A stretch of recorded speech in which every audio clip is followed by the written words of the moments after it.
گھر میں کپڑے رکھے ہوئے ہیں جو اس کے استعمال میں نہیں آتے، جو صاحب نصاب بھی ہو، یعنی مسلمان بھی۔ الحمدللہ رب العالمین والصلاة والسلام علی سید الانبیاء والمرسلین۔ قربانی کے حوالے سے اس ویڈیو میں ہم گفتگو کریں گے، کیونکہ قربانی کے دن قریب آ رہے ہیں اور بہت سارے لوگوں کے دماغوں میں کچھ کنفیوژن ہوتی ہے، جن کو حل کرنے کی ہم کوشش کریں گے۔ سب سے پہلے تو یہ سوال ہے کہ قربانی کس پر واجب ہے؟ تو قربانی مسلمان بالغ مقیم عاقل پر قربانی واجب ہے، جو صاحب نصاب بھی ہو، یعنی مسلمان بھی ہے، عاقل بھی ہے، بالغ بھی ہے، مقیم بھی ہے اور صاحب نصاب نہیں ہے تو اس پر قربانی واجب نہیں ہے۔ اور اگر ان تمام شرائط کے ساتھ وہ صاحب نصاب بھی ہے تو اس پر قربانی واجب ہے۔ قربانی ہر اس شخص کا پر واجب ہے جو 7.5 تولہ سونا یا 52.5 تولہ چاندی کا مالک ہو، یا اس کے پاس اتنی رقم ہو جو کم سے کم 52.5 تولہ چاندی کو پہنچتی ہو، اس پر قربانی واجب ہے۔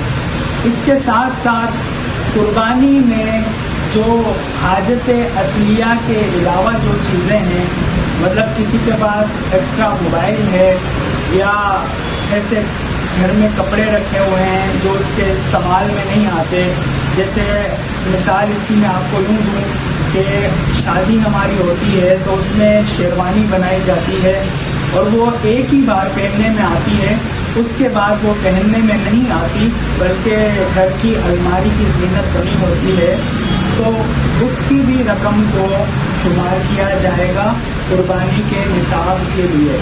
اسی طرح دیگر اشیاء، مطلب جیسے برتن وغیرہ جو گھروں میں پڑے رہتے ہیں، ڈنر سیٹ وغیرہ نئے نئے جو استعمال میں نہیں آتے، تو ان کا بھی حساب شمار کیا جائے گا، اور اسی طرح کی دیگر جو اشیاء ہیں ان کا سب کا شمار کر کے اگر وہ سب ملا کر چیزیں بھی 52.5 تولہ چاندی کو پہنچتی ہیں تو آپ پر قربانی واجب ہے۔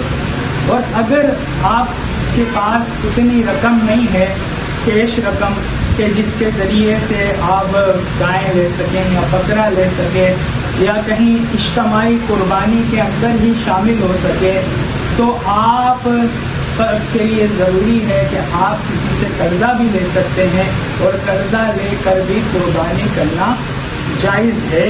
اور اگر ایسا نہیں ہے، قرضہ نہیں لے سکتے، تو کوئی چیزیں جو ہے آپ بیچ دیں، ان میں سے جو آپ کے پاس اشیاء ہیں گھر میں ان کو بیچ کر آپ جو رقم آئے گی، اتنی رقم آ جائے اگر آپ کے پاس کہ آپ قربانی کر سکیں، اس رقم سے بھی قربانی آپ کر سکتے ہیں۔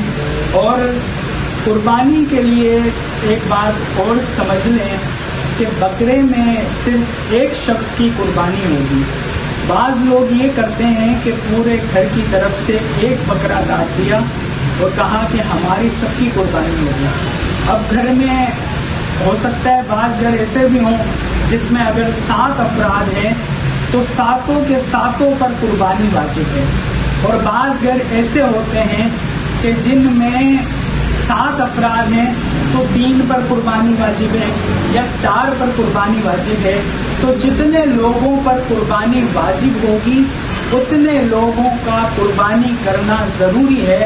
اگر آپ بکرا لے رہے ہیں تو ایک بکرے میں ایک شخص کی قربانی ہوتی ہے، ایک سے زائد کی نہیں ہوتی، اور آپ کو اگر ایک سے زیادہ کی کرنی ہے تو آپ یا تو گائیں لیں یا تو پھر اس کے حساب سے ہی بکرے لیں۔ 3 پر قربانی واجب ہے تو 3 بکرے لیں، 4 پر قربانی واجب ہے تو 4 بکرے لیں، تو اس طرح آپ کی قربانی ادا ہو جائے گی۔ اور قربانی کے لیے دوسری اہم بات یہ ہے کہ قربانی کے جانور کی عمر کیا ہونی چاہیے۔ تو قربانی کے جانور کی عمر کے حوالے سے یاد رکھیں کہ اگر اونٹ ہے تو اس کی عمر کم از کم 5 سال ہونا ضروری ہے۔ 5 سال سے چھوٹا اگر اونٹ ہے تو اس کی قربانی نہیں ہوگی۔ اسی طرح اگر گائیں، بیل، بچڑا، بچڑیاں وغیرہ ہے تو اس کی عمر کم سے کم 2 سال ہونا ضروری ہے۔ بعض اوقات یہ ہوتا ہے کہ جانور کے دانتوں میں کوئی مسائل ہوتے ہیں کہ دانت اگر آ بھی گئے لیکن وہ 2 سال عمر پوری نہیں تو اس پر قربانی واجب نہیں ہے۔ تو قربانی میں جانور کے دانتوں سے تعلق نہیں ہے بلکہ عمر سے تعلق ہے۔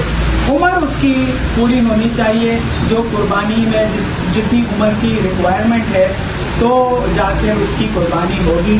اور اگر بکرا ہے تو بکرے کی عمر کم از کم 1 سال ہو، اور اگر بھیڑ ہے یعنی دمبا وغیرہ ہے اور اگر وہ 6 مہینے کا ہے لیکن نظر آتا ہے 1 سال کا تو اس کی بھی قربانی جائز ہے۔